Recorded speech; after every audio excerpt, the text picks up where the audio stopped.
So I'm particularly excited to test out this car that I have with me today because this is the two-door version of the Jeep Wrangler Rubicon. Everybody knows what a Jeep Wrangler is. They've got an undeniable shape and they are unquestionably one of the most off-road ready vehicles that you can buy straight from the dealership. But this version here is even more special with the Rubicon. We've got all of the upgrades that come along with this car that I'll chat about in a minute. But why I really wanted to test out with this vehicle is its two-door configuration. Only about 10% of Wranglers sold are in this two-door format, and we get a substantially different wheelbase, a very different story when it comes to practicality in this car, and personally I think a much better look. Now, if you like Wranglers, you get them, you probably already want one. You don't need any more convincing, but anybody that's shopping for a compact crossover probably isn't cross-shopping whatever they're going for against one of these. But I've got one for my week here in Toronto, and I thought I'd muck it up a bit, as that's what I think people want to see when they're looking at one of these cars, try and get it in its natural environment. And I'll talk about some of the off-road capabilities, but really what this car is like driving day to day, and with the engine that I have, the 3.6 litre V6 with eTorque. So what we're going to do in this video is break down everything that I think you need to know about the Wrangler Rubicon, place it in my ranking system, and finally see what it's like if you need to camp in the back of one of these cars. So let's hit the road. I'm confident that anybody that knows what the Wrangler is knows that it's capable of a lot. You can have some silly fun with it just like this, or you can take things a little more seriously and say that there really isn't many upsides to owning a car like this if you are going to be driving it on regular day-to-day streets and never have to encounter a section of dirty road ever. And really, most cars can handle that. But the character and the joy of owning a Wrangler, driving a Wrangler, especially this two-door configuration, really makes you appreciate and celebrate that they even still consider building one of these cars. I'm going to start off with the core things and rattle off some of the options that are on this car. We have the 3.6 litre naturally aspirated V6 with the eTorque supplementary mild hybrid system, of which I'm going to be talking about a fair bit in this video.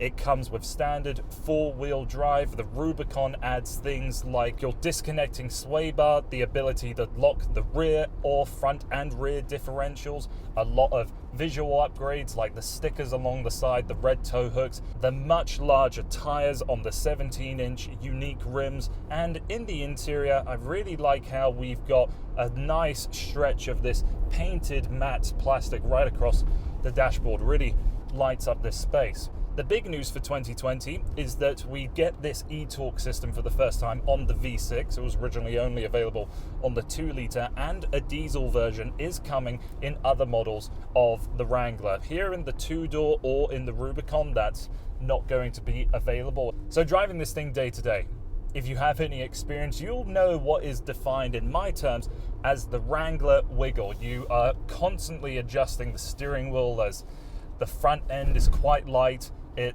squats a lot under braking and leans back under acceleration. It's very softly damped, as any off-roader really should be.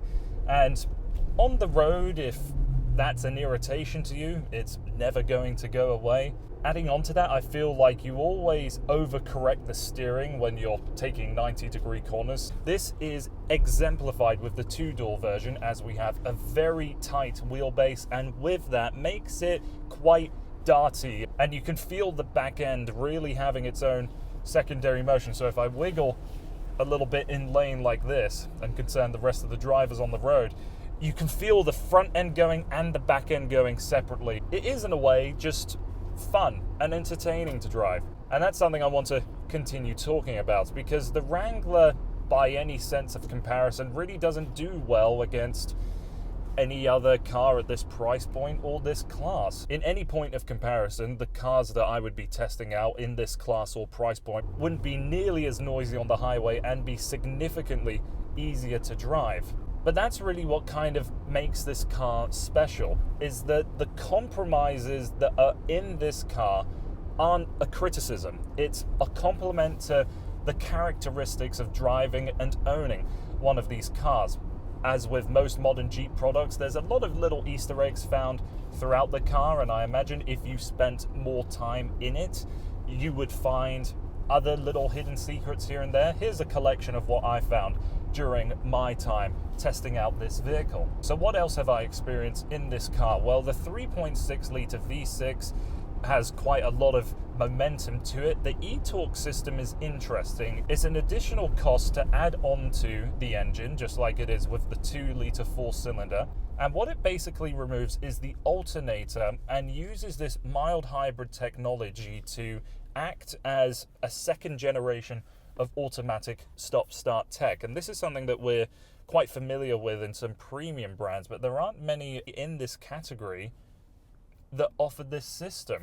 So with a electric motor on the engine that can turn the crank and get the car started up faster in a stop-start situation, it feels much more refined. It feels like the next step. There's another little trick that this electric motor can do.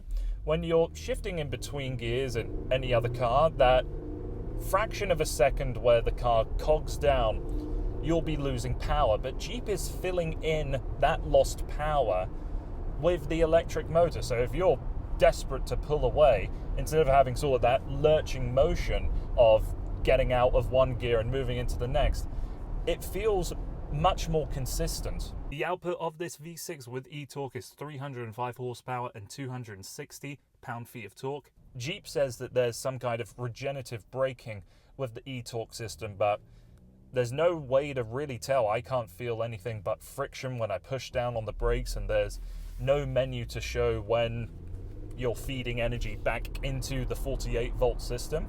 It's a very intelligent system. It has a little bit of fuel economy, but I think it's going to be up to you to determine if the additional cost is worthwhile.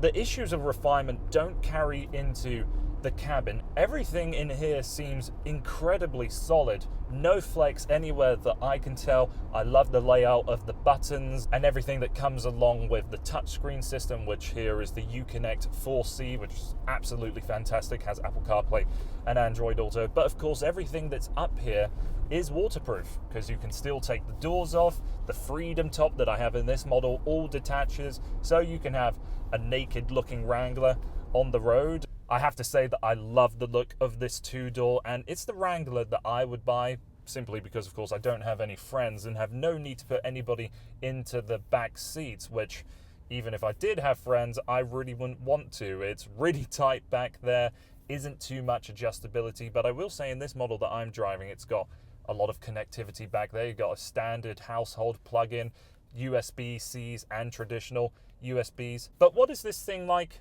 for the Campus Paradise Index?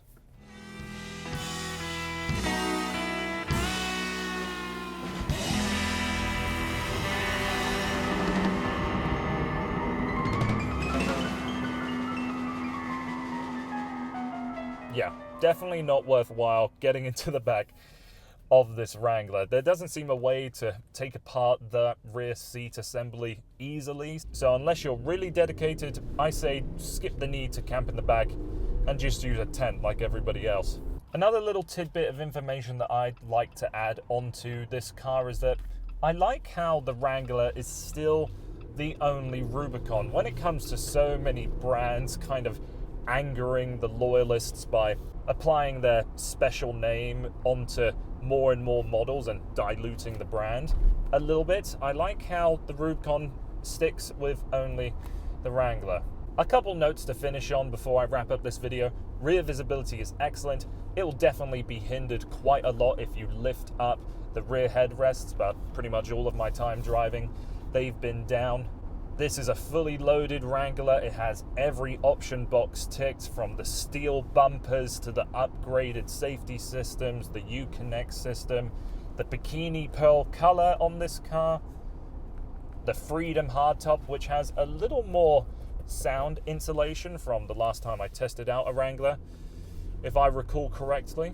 And I think from now on I'm just going to be calling crossovers because this is a true blue-blooded SUV. There's no way around it. Body-on-frame design still prioritizes all of the off-roading credentials. So the Wrangler really isn't my kind of car. this isn't the lifestyle that I want to live or the driving experience that I'm seeking. But it hasn't failed to put a smile on my face. So that wraps up everything that I want to say about this rather special car. Yeah, it really doesn't appeal to everybody out there. For most individuals, they won't be able to understand the point and the compromises that come along with this Wrangler, but it is undoubtedly a segment leader. We still don't have anything comparing against this car at the moment. I am filming this on March 8th, so maybe I post this a bit too late and there's a certain new entry from a blue oval company to go up against the Wrangler and the success that it's had. But otherwise, if you want a Rubicon, you're gonna want a Rubicon still. This is me just celebrating this car. So thank you so much for taking the time to watching this video. Please like it if you liked it, share it if you think other people will like it too, and of course, comment and subscribe. That helps a lot as well. Thanks for watching. Hope to see you again here soon.